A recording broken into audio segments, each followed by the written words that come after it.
bed. However, before I could call her, she was calling me. I answered with a smile. "Hey, baby girl." "Daddy, please meet me on Irving and Doucette. Chop left me here and I'm scared." "Shit, I'm on my way now." Why in the fuck would he leave my baby in the south end of Beaumont like she was a fucking prostitute? I slipped on a t-shirt and grabbed my 9mm. Ain't no way I was going there slipping. Hopping in my SUV, I got there in record time to see my baby sitting on the cement curb. Her hair was all over her head and she had a black eye. "Shit, Mina, what happened?" She was crying hard, and that shit made me even angrier than I already was. I scooped her up and she cried harder. When I placed her in my vehicle, I saw all the bruises on her body. Today, he would be Chop. Chopped fucking beef. I got in the driver's seat and looked over at my battered baby. "What happened?" I asked, my voice extremely low, sounding deadlier than I'd ever heard it sound. "Chop went crazy. We were arguing over what movie we would watch and ended up seeing what he wanted to see anyway.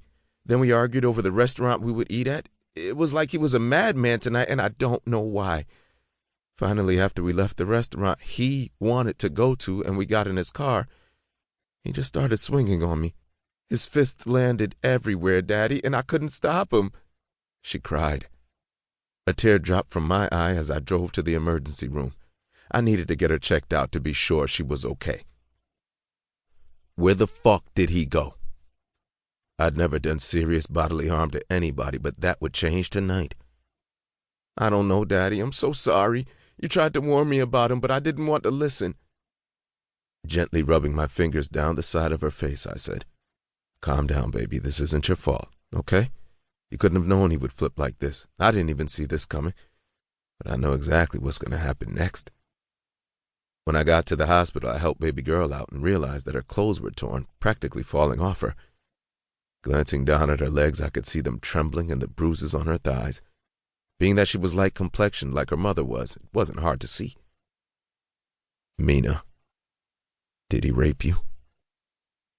She cried harder and buried her face in my chest. If my fire wasn't raging before, it was definitely wild and uncontained now. I carried her inside and they brought us straight to the back. The police were called and I had to wait in the hallway while they tried to put my baby back together. I was sure they would do a rape kit along with x-rays. I knew that the bastard lived on campus and I knew the license plate number of his Dodge Durango by heart. He done fucked with the wrong man's daughter. When all was said and done, Mina was physically okay. Just plenty of bruises and a bruised rib. Once I got her home, I got her situated in her old room with heating pads and gave her pain medication. When she went to sleep, I headed out to find that bitch. Imagine the adrenaline that rushed through me when I saw him arriving at the school at the same time as me. I quickly parked and got out my car, approaching his. He got out of the car, not even noticing that I was approaching. He was staggering like he was drunk. Holding my gun in my hand, I said, "Chop!"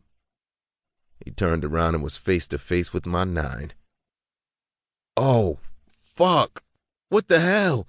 Please, Mr. Etienne, don't shoot. It was my bad. I didn't mean to hurt her." He yelled frantically, searching with his eyes for someone that could possibly help him. His ass had sobered up quick. I suppose a gun to the face would do that. "So you thought you would get away with harming my sunflower? My world? You know how much she means to me? I'll go to hell for her, so jail ain't shit. I hope you right with the Lord."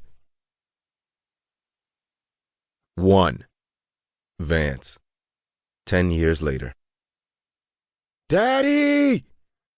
"Hey, my sunflower." Mina rushed to my outstretched arms as I made my exit from O.L. Luther Unit in Navasota, Texas.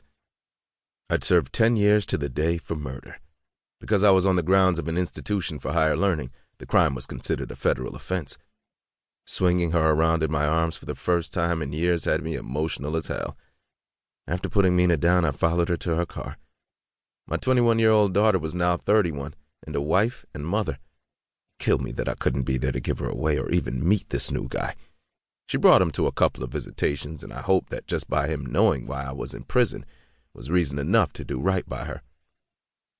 When we got to her car, he was seated in the driver's seat, and I noticed the car seat in the